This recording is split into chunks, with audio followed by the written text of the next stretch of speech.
Hi, everybody. This is Tony D'Angelo from the Paragon Trust Company in New Haven, Connecticut. And I'd like to talk to you about what happened in Congress in 2017 with the passage of the new Trump tax plan. It was called the Tax Cuts and Jobs Act and passed on December 22nd, 2017. A few of the changes you will see. The act cuts the corporate tax rate from 35% to 21% beginning in 2018. The top individual rate will drop to 37%.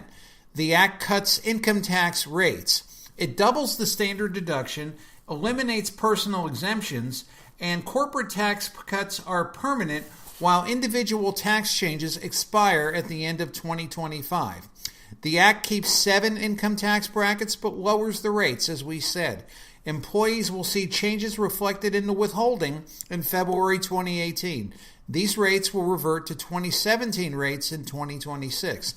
A single filer's deduction increases from $6,350 to $12,000. The deduction for married and joint filers increases from $12,700 to $24,000.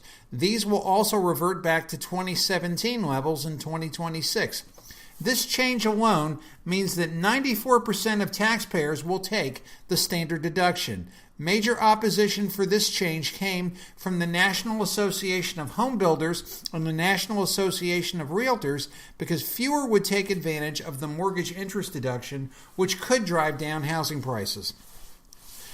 As we said before, personal exemptions are eliminated. So before the act, taxpayers subtracted $4,150 from income from each person claimed. As a result, some families with many children will pay higher taxes despite the act's increased standard deduction. I have heard anecdotally that this might be the line of 3 children over under, whether you pay less or more. The act eliminates most itemized deductions. This includes moving expenses except for members of the military. Those paying alimony can no longer deduct it, while those receiving it can. This change begins in 2019 for divorces signed in 2018. The Act keeps deductions for charitable contributions, retirement savings, and student loan interest. Taxpayers can deduct up to $10,000 in state and local taxes. You must choose between property and income and sales tax in order to make this deduction.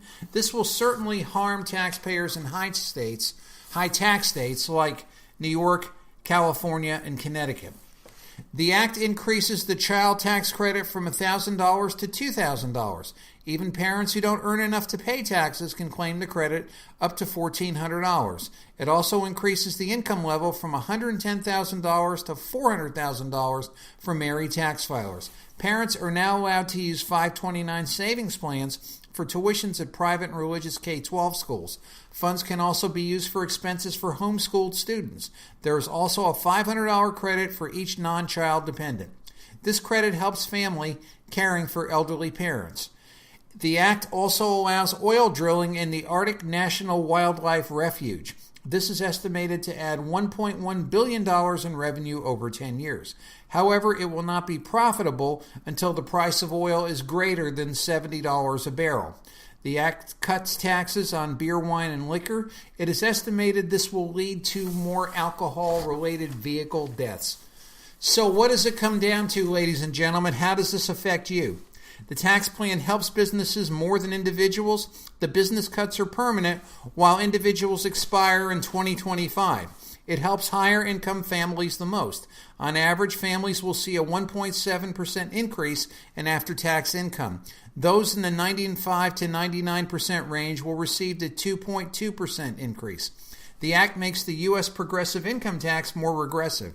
Tax rates are lowered for everyone, but they are lowered more for the highest income taxpayers.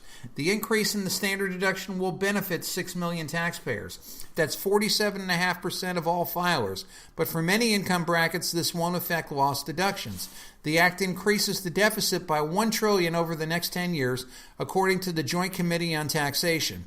It says that the Act will increase growth by 0.7% annually, reducing some of the revenue loss from the $1.5 trillion in tax cuts. The Tax Foundation said the act will add almost $448 billion to the deficit over the next 10 years. The tax cuts themselves would cost $1.47 billion, but that's offset by $700 billion in growth and savings from eliminating the ACA mandate. The plan would also boost GDP by 1.7% per year, and it would create 339,000 jobs and add 1.5% to wages. The U.S. Treasury reported that the bill would bring in $1.8 trillion in new revenue. Its projected economic growth of 2.9% a year on average is hopeful at best. The Treasury report assumes the rest of Trump's plans will be implemented. These include infrastructure spending, deregulation, and welfare reform. Well, there's a lot here, and for the contribution on this article, I would like to thank Kimberly Amadeo. I hope you found that helpful. And if you have any questions about this, I do suggest you contact your tax advisor. But nonetheless, we are here. This is Tony D'Angelo from the Paragon Trust Company in New Haven, Connecticut. And you can reach me at 203-777-7334. That's 203-777-7334 or at fortresstrust@aol.com. Have a great day and have it right here on Gatewave Radio.